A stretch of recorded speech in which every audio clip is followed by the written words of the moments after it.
हमारे इस channel Puneet Jha entertainment को लाल button दबाकर सब्सक्राइब करें और घंटी के निशान को जरूर दबाएं ताकि सभी ऑडियो वीडियो आप तक पहुंचे बिल्कुल मुफ्त। माँ जी तुम्हारी के दरबार में एक तो सुंदर सा प्रस्तुति करें। हे बेटा बेटी लमैया काज करबे, हे बेटा बेटी लमैया काज करबे, हे चेठ वाली लगमा वाली करहा वाली मंगरेचा वाली चेठ वाली मैया हमर नाच राख, चेठ वाली मैया हमर नाच राख। बेटा बेटी लमैया काज करबे, बेटा बेटी लमैया काज करबे,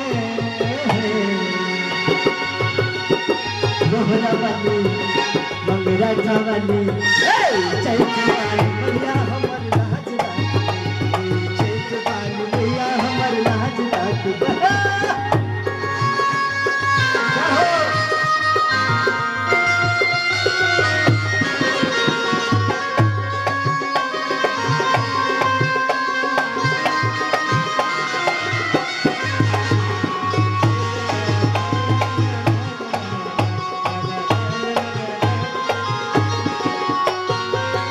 हम सब चीजिया पिता अहम हमाया, अह नहीं करबै तो के करतै दहाया।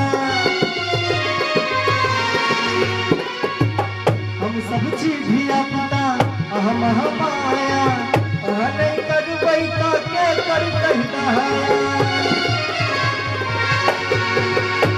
हे नैया